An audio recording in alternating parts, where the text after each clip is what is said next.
yung girl, kaya ayaw ng nanay ni... Kaya ni Tita Angge kay Chloe. Kasi ba... Hindi talaga nagnakaw si Tita Angge. Yun ang lumalabas ngayon kasi kumuha. Kumuha lang. Ang ginawa, ito po totoo po to kasi galing to kay Ate Julie. Ay, bakit yung binabasi Carlo yung kapatid ko? Ako naman, doon sa nanay, karapatan niya ni Yolo. Yung nanay niya kaya magtambling-tambling. Nanay ng boyfriend niya, kung may respeto siya. Diba? Oo. May screenshot ako, daming screenshot mga post niya. Marami pa po yan. Marami pa po akong alam na hindi ko lang po sinasabi and ayaw ko lang po. Ingit lang kayo kasi wala kayo. Hindi, yung situation lang naman dun sa nanay niya. Kasi si Yuno kasi, kilala, close siya sa family namin. Yung tita ko is... Oo. Kabatch ko yan. Uy, may upload ko to, okay lang. Nagulat lang ako sa inyo ni... Yung sa girlfriend. Sa girlfriend. Kasi, Bakit? Eh, problema tayo, Carlos? Kapatid ko yun. 2020 kasi, di ba? Kamukha yung Yuno daw. naging sila. Yung girl, kaya ayaw ng nanay ni... Kaya ni Tita Angge kay Chloe. Kasi ba... Oh my God. Really? Baka mapag-usapan ka sa vlog ko, okay lang yan. Sino? Isa pa, ba't siya magpaparinig sa nanay ng boyfriend niya kung may respeto siya? Diba? Oo. May screenshot ako, daming screenshot mga post niya.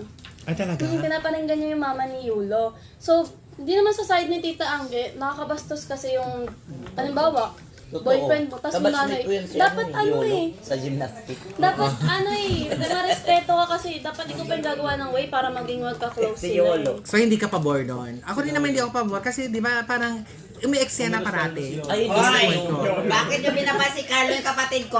Nagawa na Ano kasi problema ng sa spotlight kapatid si ko? si Yulo. Ano problema sa kapatid ko? Dapat sineselebrate natin yung pagkapanalo niya, hindi yung nanay ni Yulo. Yan hindi yung gulo ng family. Tama, I agree. Kasi ako naman, doon sa nanay, karapatan niya ni Yolo. Yung nanay niya kaya magtambling-tambling. Totoo yun. Totoo yun. Ikaw ang kayo magtamling-tamling doon sa ano, sa Ang taas. totoo ang nangyari kasi Totoo yun. yan, hindi talaga nagnakaw si Tita Angge. Yun ang lumalabas ngayon kasi kumuha. daw. Kumuha lang. Ang ginawa, ito po totoo po to kasi galing to kay Ate Juriel eh. Ang totoo niyan, kaya tinago ni Tita Angge yung pera ni Yulo. Nung pandemic, walang trabaho lahat. May hirapan.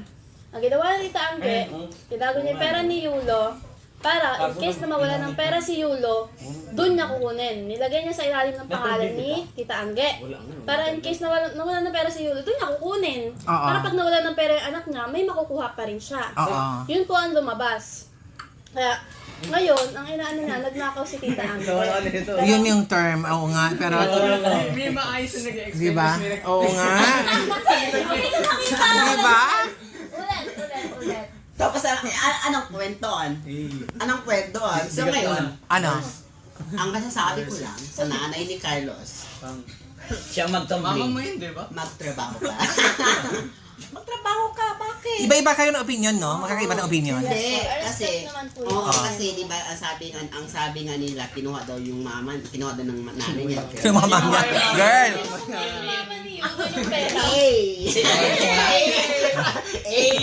Ikaw na,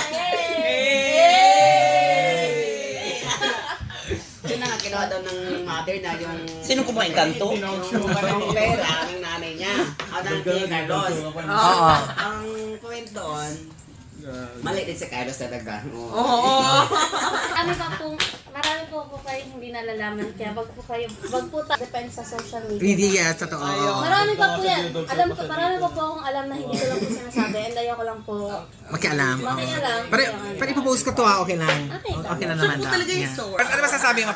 Pakikialam niya, nung mother. Sana hindi na lang nagsalita si Carlos Yulo, di ba? Sana inayaan na lang niya muna na ipagdiriwang natin yung kanyang yung pagkapanalo nga ng dalawang ganito. Alam mo, I agree. Ayan na. diba, dapat maging masaya na lang tayo kasi diba, dalawang medalya ang nauwi ni Carlos ng kapatid ko. Mga kapatid niya. Kapatid, akala ko mga kapatid mo si Chloe. Uy, bakit? Di ba magkasama ng girlfriend niya? Para siyang anak. Huh? So, ibig sabihin kung 4'11 si Yolo. Yun regarding dun sa issue. Sino si regarding? Ano na? Okay, may opinion about the issue of the mama of Yulo, Carlos Yulo, and Carlos Yulo, especially his girlfriend. Call center pa lang napunta natin. Chloe. Chloe. Chloe. Chloe Chloe should not Nagpalit ka na meddle with the family and affairs of Carlos. Bakit marami Because kang ganyan? as a girlfriend, she should support his boyfriend. Well, maraming salamat Able to pala kay resolve ano the sa issues. kay Iman. Hindi yung gagatuhan niya. Ng Australia Tama. for may ano. for And may- dapat we for should my spread outreach love to today. each other. Yeah. And then Sponsor may from opinion naman Australia. dun sa mama ni Thank you Yulo. so much. This is about Yan. Eh, the sponsor championship sa of Carlos Yulo. We should, you know, like, Yes. celebrate. And acknowledge Yes, his exactly. hard work and perseverance towards Celebrate the success. femininity Thank you of so Yolo. much. Tama, I agree. Alam ma, we have to celebrate Yolo's femininity. Bakit yung ba, ano, bakit yung ba dinaba si Carlo, hindi ba kayo masaya na nakauwi siya ng ano, ng 2 medalya? Hindi ba kayo masaya na yumaman si Carlo ng bongga? Mayaman na mayaman, Sa mga bongga. basher ni Carlo, inggit lang kayo. Inggit lang kayo kasi wala kayo. Hindi, yung situation lang naman dun sa nanay niya. Wala Di ba? kang Na milyon. nagsalita pa kasi. May Oo. nag-ano kasi. Wala kang milyon. Oh! Boys, Wala kang milyon, pandang ka Ay, naman. Gia! Ano kasi yung nangyari? Basta ang importante kasi ngayon Hindi sa makakapag-isip. respect Ang dami na kasi nakakapag-ibig. Nag-aaway na po yung katabi ko dito. Pero kasi nangyari sa issue about Carlos Yulo and his mother, nagpapasiklaban silang dalawa. Kung sino mas mananaig. Si Chloe, Chloe Which is mali. Yan.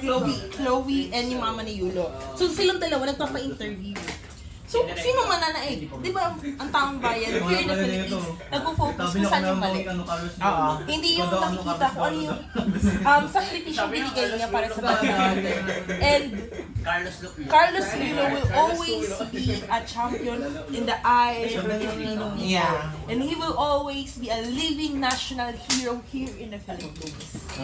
Very good. Thank you so